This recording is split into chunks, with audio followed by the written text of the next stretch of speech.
So I was just recently asked about Nordic curls or reverse Nordic curls. I don't like to call it a reverse Nordic curl. I think that's a misnomer because it's a different range of motion. So when you talk about a um, fly or a reverse fly, you're doing pretty much the um, same range of motion, same body position. The arms in relation to the torso. That is. Um, a true reverse Nordic would be a lot different than just being in a kneeling position and laying down, which is what this person was asking. They sent me a video of someone kneeling and then laying back and calling that a reverse Nordic, and it's not really a reverse Nordic curl. It's a different position. It would be if you took that lying, kneeling position and you made that into your Nordic curl, it would be a totally different beast, totally different. So let's call it a lying kneeling position or lying kneeling raises, but I wouldn't call it a reverse Nordic curl because it's not. Um, so if I was asked, which one do I think is more effective or more useful, and I would definitely say that uh, kneeling and then lying back and coming back up, doing that lying raise and lying kneeling raise. Definitely is going to be more productive for most average people, someone not looking to compete in a sport of some kind. The Nordic curls obviously can be effective. They have quite a learning curve on them. Unless you're already really strong at them, it's going to take you a while to get the full benefit of that. And so I would rather someone do other hamstring work to get strong enough so that you can get to the point that you can start doing full Nordic curls right away. I don't want to waste a lot of time on partial movement. I would rather they did old school, like what we called leg curl table, it was called back then when I started. And it was a flat piece. You were on a flat table and you did your leg curls. And it was a position very similar that you see with Nordic curls. So it's funny that the Nordic curl came after we went to the more bent bench design. So your legs would be here and curling this way. We went to that designed, whereas it used to be this way. Your hips will come up some. That's okay. That's actually okay. It's going to happen. I think you get more out of the flat, and you're going to tilt up a little bit anyways. But you need that resistance. That table makes you move up. Whereas I think being on the bench that's designed with that bend already in there, a lot less effective. And I think it's led to the Nordic curl. I think if we went back to the flat table, the tabletop leg curls, you'd find people would be able to do Nordic curls right away if they worked the tabletop curls hard enough, of course. But they'd be at least a lot closer to it than the leg curls we have today. I think are inferior. And of course, leg curls were about bodybuilding. They were never really looked at. They were taken as, well, bodybuilders do this, let's use it as a strength exercise. It's not like we really sat down and said, is it better at making us stronger? We just said, no, it's better at building our hamstrings for bodybuilding. That's what they were doing, right? So I would say I would rather people, instead of doing Nordic curls, if they're not able to do them fully at first, let's learn how to do flat top, flat table leg curls and get really strong with those. And then once a month we'll go and test and see where we are in relation to a Nordic curl. But I don't think they're for regular people. I would rather have them just do regular leg curls.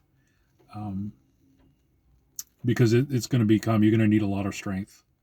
And they can be a chore. It looks like a lot of people have a hard time getting to that point of doing them. I'm not going to do that with regular people. I'm not going to give them stuff that takes them a long time to master. So the kneeling, the lying back and raising in a kneeling position is something I'm going to have normal people do. Or I would have them do sissy squats in a doorway. Whichever one they kind of choose. They're both good. But it's all about that the lying back in a kneeling position and doing raises. What it can help you do is it's going to help undo all the postural problems that most regular people have of, like me, sitting in a car and then playing on my phone. People bench too much. The shoulders are too far forward. Too much bicep work. The shoulders are getting more pulled forward with that. So when you're kneeling and lying back, tops of the feet on the floor, so the top of the feet get opened up, front of the ankles, the knees, the hip flexors, lower abs, shoulders get pulled back, chest gets stuck out, There's all kinds of stuff that gets pulled back that is getting slouched forward all day long, sitting at a desk, sitting in a car, playing on our phones, right? If I ever go back to powerlifting, I would use that because I do pullover and presses that way. So I lay down on the floor in a kneeling position, tops of the feet flat on the floor, and I'll pull over 260. I'll pull it over and press it, right?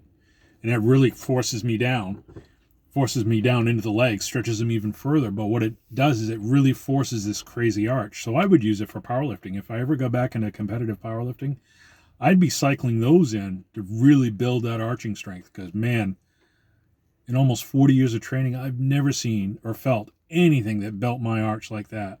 I mean, that taught me, wow, this is how I can max my arch. Would it coincide with the recent IPF rule changes with depth? That's going to depend on your limb length, your limb position, something you'll have to figure out on your own. But boy, it feels really interesting, really good, and it pulls everything back.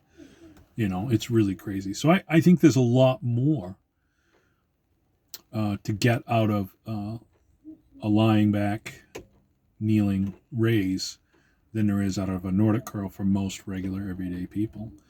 And even if I was training an athlete and I was going to have them do Nordic curls, if they can't do a full range at the beginning, I'm not going to have them pick away at it and do a bunch of partial range stuff. I don't want that. I'm going to have them go right to flat leg curls. And we're going to build up that strength, and we'll retest it in a month. Because I think more time spent getting stronger at a full range movement is doing more for athletes and for regular people. Because if you're waiting until you're long and strong enough to be long enough, so to speak, on the Nordic curl, what's going to happen if your athlete is competing and they get pulled into a position that's beyond the range of motion they've been training? Whatever they're not training is getting weaker, and there's a greater potential for injury. So I think it's very irresponsible to keep forcing an issue. If they can't do it, they can't do it. Let's do other stuff to get them strong enough to be able to do it. The video that was sent to me on this guy called a reverse Nordic curl, which is leaning back in a kneeling position and raising up out of a kneeling position or from a lying position. They said they've been at it a year and they still haven't get it all right yet. And I'm like, would you listen to someone who's taken a year and they can't get a bodyweight squat or a push-up or a lunge? That's just crazy to me. Why would I listen to this person? That just tells you, don't walk, run away from this person and find someone else to listen to. I mean, a year? Well, you can't be an expert if it takes you to a year. I mean, it shouldn't take you more than a couple of workouts. I can get people down into that kneeling, lying back position within a couple workouts. And if they want to do a long enough workout, we can do it in one workout. It depends on, unless they have some real unusual anatomy issue, something not seen often, or if they have some traumatic scar tissue from a horrific injury, maybe. But scar tissue can be broken up pretty easily. So anyone that says mobility takes a while, I just can't imagine a year to learn that, and they still don't have it all learned. That doesn't make any sense to me. So, but anyways, so if you're going to do anything, do that position, get on your knees, tops of the feet on the floor, have your knees out, maybe a foot, maybe more. It's going to be a greater distance between the knees. The taller you are, the longer your legs are. And you're just going to lean back. Try to lean back and touch yourself to the floor, and build up to it, Or you can try to do a pullover and press like I do, the old school pullover and press. My videos are on this channel.